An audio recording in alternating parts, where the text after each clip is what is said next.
that he failed to notice that one of his legs was hanging over the edge of the roof. None of the other boys alerted him to this peril. Rather, they simply continued to encourage him to fly the kite. At that critical moment, a wise man happened to pass by. He saw that the boy was in imminent danger of falling from the roof. He immediately rushed up to save the boy, although the others saw no danger. He pulled the boy away from the edge, tore off the thread of the kite, and took away the spool of thread. But the foolish boy and his friends, rather than feeling thankful, began to curse the well-meaning gentleman. They called him a thief, rascal, trespasser, gunda, hooligan, ruffian, and other such names. They even threatened to take the gentleman to court after complaining to their over-indulgent parents. Some even tried to physically assault him. Bearing all this, the kind-hearted gentleman saved the boy from imminent danger. Purport. Materialistic persons embrace their certain death by accepting whatever is apparently palatable to them. By no means are they prepared to accept anything which is apparently bitter but ultimately pleasant. Many of our so-called friends in this material world also encourage us in sense gratificatory activities that lead us to certain death and destruction. By chance, if one comes across a benevolent, saintly person, he preaches to us out of his sheer mercy some real truths, although in an unpleasant, stern exposition, like a dose of strong medicine, in spite of our unwillingness to accept it. Therefore, we should accept all good sermons from saintly persons delivered in the cause of our eternal welfare, even if those words appear utterly bitter and heart-rending. Srila Bhakti Siddhanta Saraswati Thakur ki. Om Namo Bhagavate Vasudevaya. Om Namo Bhagavate Vasudevaya. Om Namo Bhagavate Vasudevaya. Reading from Srimad Bhagavatam, Canto 3, Chapter 21, Text number 51. Yaha Arka Indu Agni Indra Vāyunam Yorkendu Agnindra Vāyunam Yorkendu Agnindra Vāyunam Yama Dharma Prachetasam Yama Dharma Prachetasam Yama Dharma Prachetasam Rupani Sthana Adaste Adatse Rupani Sthana Adatse Rupani Sthana Adatse Tasmai Shuklaya Te Namaha Tasmai Shuklaya Te Namaha Tasmai Shuklaya Te Namaha Yorkendu Agnindra Vāyunam Yamadharma Prachetasam Rupani Sthana Adatse Tasmai Shuklaya Te Namaha Yorkendu Agnindra Vāyunam Yamadharma Prachetasam Rupani Sthana Adatse Tasmai Shuklaya Te Namaha.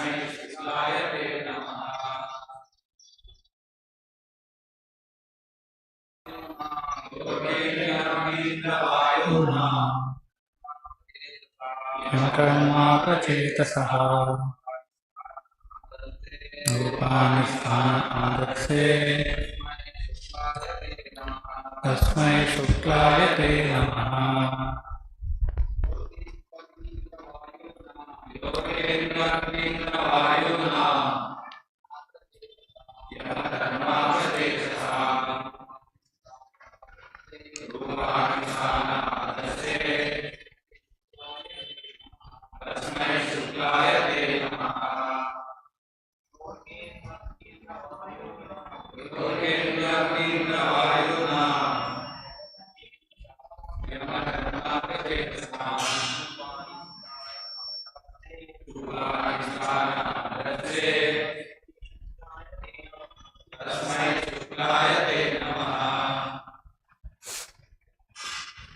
Yaha, you who, Arka of the sun, Indu of the moon, Agni of Agni, the fire god, Indra of Indra, the lord of heaven, Vāyunam of Vāyu, the wind god, Yama of Yama, the god of punishment, Dharma of Dharma, the god of piety, Prachetasam and of Varuṇa, the god of the waters, Rupani, the forms, Sthane, when necessary, Adatse, you assume, Tasmai, unto him, Shuklaya, unto Lord Viṣṇu, Te, unto you, Namaha, obeisances. Translation and purport by His Divine Grace A.C. Bhakti Vedanta Swami Srila Prabhupada Ki. Translation: you assume, when necessary, the part of the sun god, the moon god, Agni, the god of fire, Indra, the lord of paradise, Vāyu, the wind god, Yama, the god of punishment, Dharma, the god of piety, and Varuṇa, the god presiding over the waters. All obeisances to you, who are none other than Lord Viṣṇu. Kindly repeat.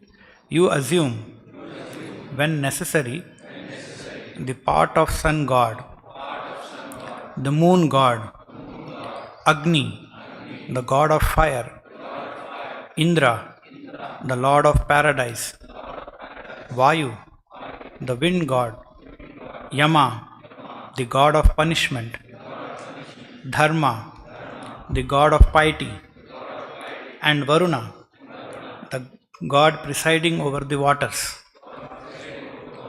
All obeisances to you, who are none other than Lord Viṣṇu. Purport. Since the sage Kardama was a Brahmana and Swayambhu was a Kshatriya, the sage was not supposed to offer obeisances to the king because socially his position was greater than the king's. But he offered his obeisances to Swayambhu Manu because, as Manu, king and emperor, he was the representative of the Supreme Lord. The Supreme Lord is always worshipable regardless of whether one is a Brahmana, a Kshatriya, or a Shudra. As the representative of the Supreme Lord, the king deserved respectful obeisances from everyone. Thus end the Bhakti Vedanta Purport. Om Ajnanatimirandasya Jnananjanashalakaya Chakshurunmilitam Yena Tasmai Shri Gurave Namaha. Om Viṣṇu Padaya Krishna Preshtaya Bhutale Srimate Bhakti Vedanta Swaminiti Namine Namaste Saraswate Deve Gauravadi Pracharine Nirvishesha Shunyavadi Paschatya Deshatarine Jaya Shri Krishna Chaitanya Prabhu Nityananda Shri Advaita Gadadhara Srivasadi Gaura Bhakta Vrinda Hare Krishna Krishna Krishna Hare Hare Hare Rama Rama Rama Hare Hare. So this wonderful pastime between Kardama Muni and Swayambhu Manu. Kardama Muni is a great sage ascetic,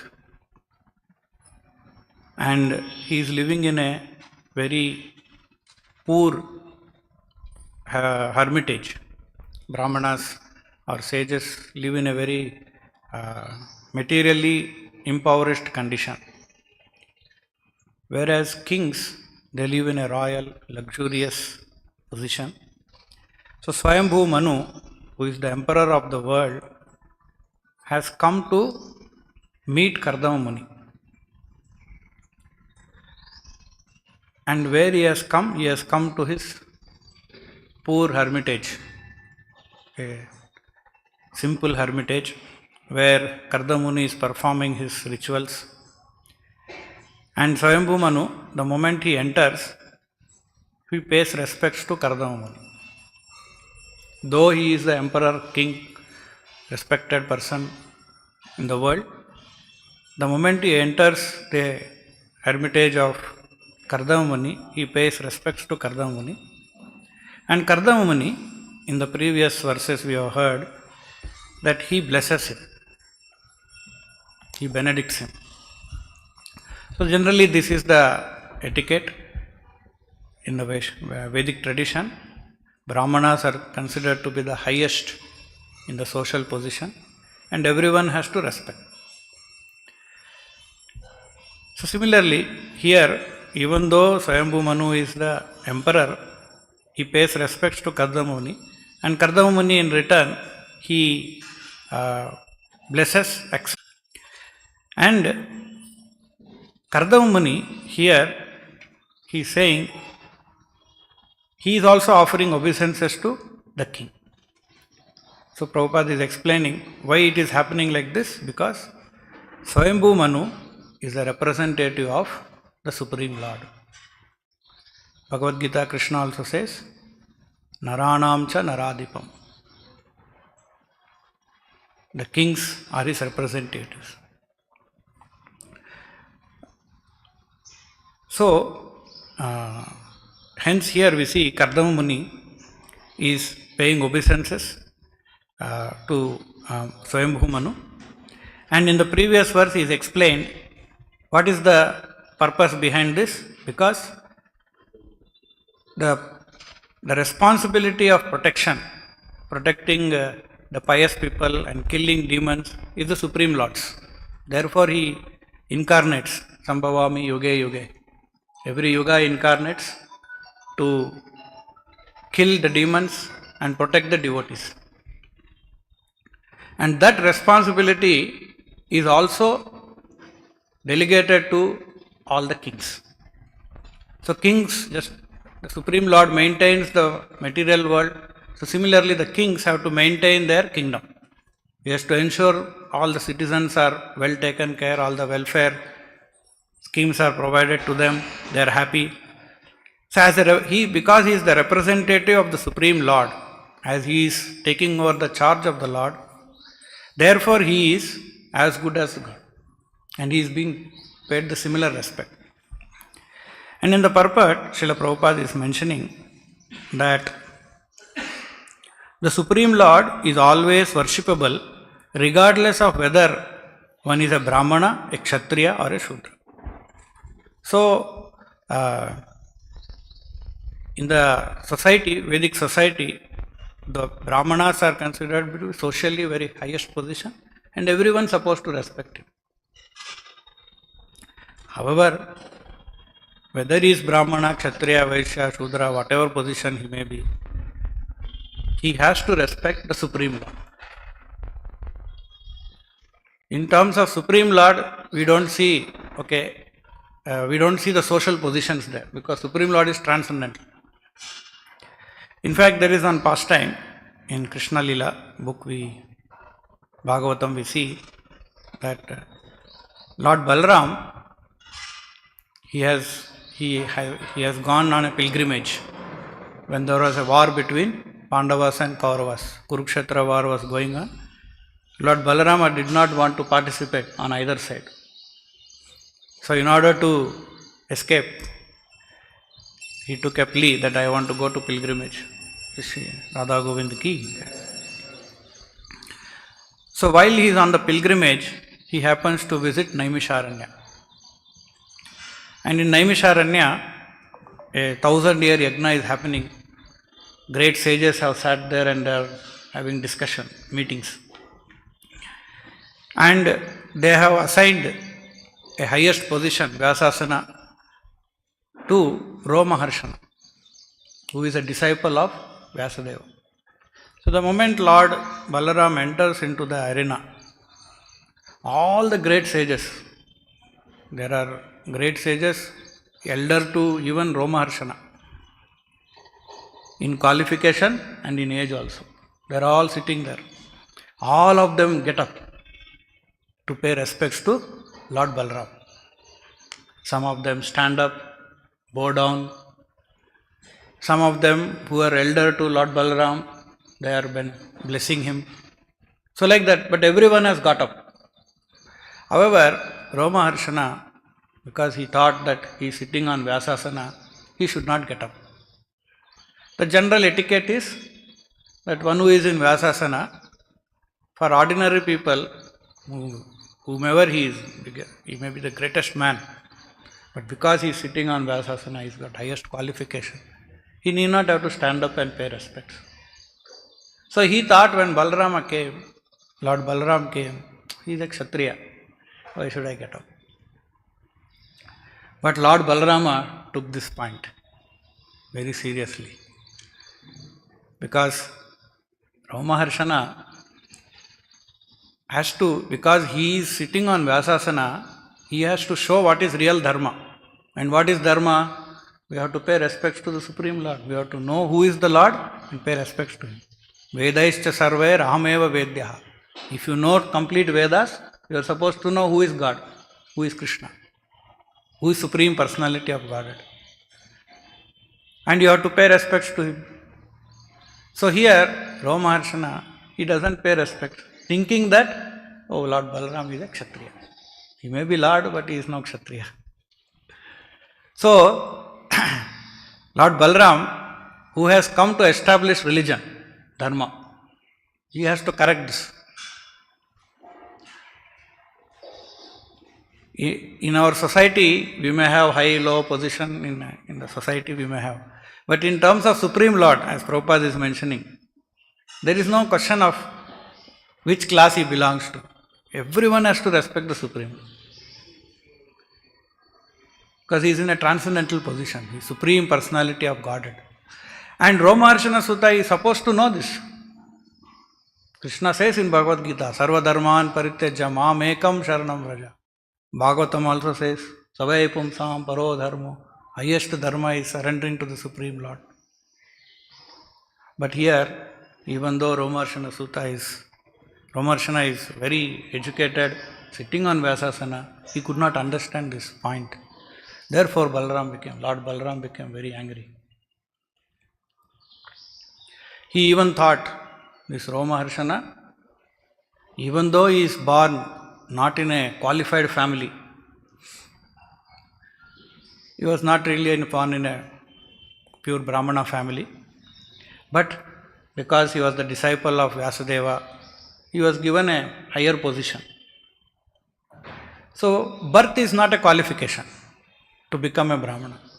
But then here, even though he was given a special position, even though he was not born in a pure Brahmana family, because of his education, they thought, okay, he is really qualified.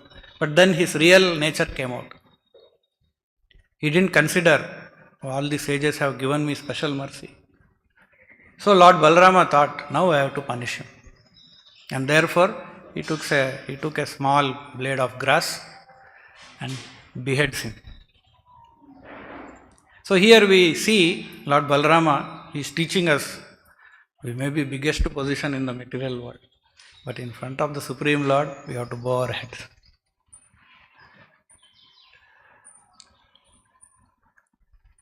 Vidya Vinaya Sampanne Brahmani Kavihastin. The educated people, the qualification, one of the qualification of educated person is Vinaya, Vidya Vinaya Sampanna. He is possessed of education and Vinaya, Vinayatvam, humble, meek and humble. If he is educated and arrogant, that means education is not fitting properly. Prabhupada gives the example, just like an artist, he is dancing on the stage wearing all decorations. He may be dancing or acting like a king, but that is only external dress. Really he is not king. So he may be posing himself as a very educated, learned man, but only posing himself. Very dangerous person. Prabhupada even compares him to be just like a snake on whose hoods diamond is there. You may go and touch the snake with diamond hood, but it will bite you. So similarly, those who are having education, Vedic knowledge, or even any education, but they are arrogant, they are not humble. So here Romaharshana is supposed to show his humility, at least to the Supreme Lord. But because he did not, the Lord punished him. So the Supreme Lord has to be offered respect, whether one is a Brahmana, Kshatriya or a Shudra. And therefore, a representative of the Supreme Lord, the King, deserved respectful obeisances from everyone. Similarly, the representative of the Lord, the King, Naranam cha Naradipam, he also supposed to be given the same respect. Like here, Kardamumuni is referring in the previous verse that the king carries the protection potency of the Lord. Lord who is supposed to protect all the living entities. And that protection is taken care by the king, emperor of the kingdom. So, he is representative of the Supreme Lord, therefore he also has to be paid same respects. And here, Kardamuni is referring to various demigods who are all providing facilities for living entities' existence in this material world, which is supposed to be by the Supreme Lord. And as representatives of the Lord, they are providing all the welfares to the living entities. So because they carry the potency, protection potency of the Supreme Lord, because they give welfare to the living entities, just like the Supreme Lord, they are also supposed to be respected like the Supreme Lord. Prabhupada gives another example. Just like a governor is given the same respect as the king or the president. A state governor, whoever is there, or viceroy, British age's viceroy, respect as the king. So, because the king is supposed to be the representative of the Supreme Lord, Vaisya. In one conversation with Srila Prabhupada, some outside person, at the end of the conversation, he says, Swamiji, I don't like to respect anyone. Why I should bow down to someone? In my office, my boss, he wants me to listen to him, bow down to him, but I don't feel like doing that. I want to be my own. So then Prabhupada explains to him, no, you have to bow down to your superiors.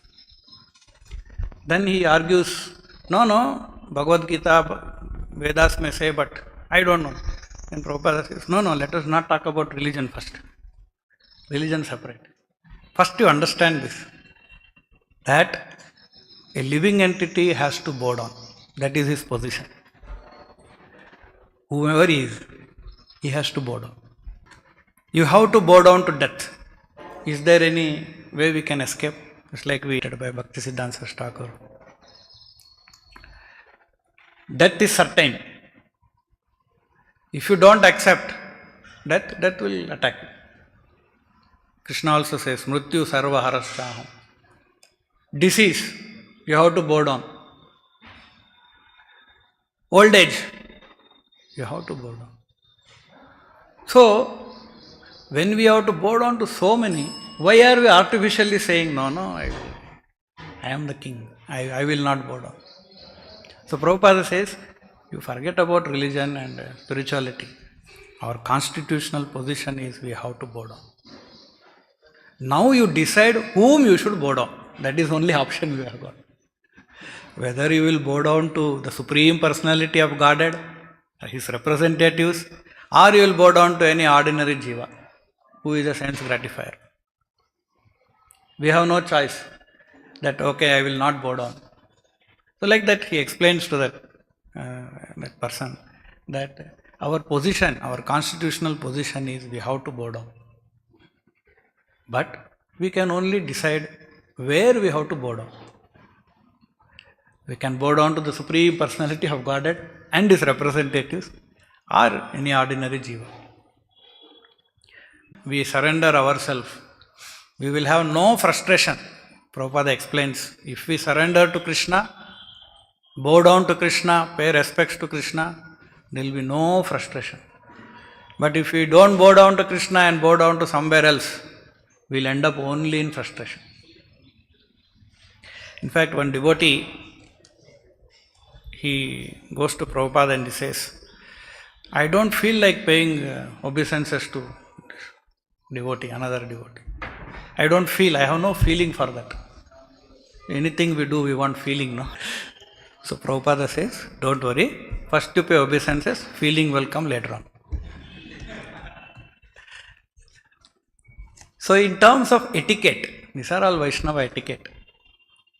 Etiquette has to be followed. Feelings are separate.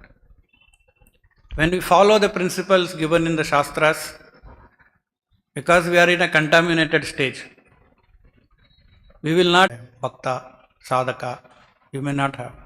But as we go on practicing the spiritual principles, gradually those feelings will come, slowly. But our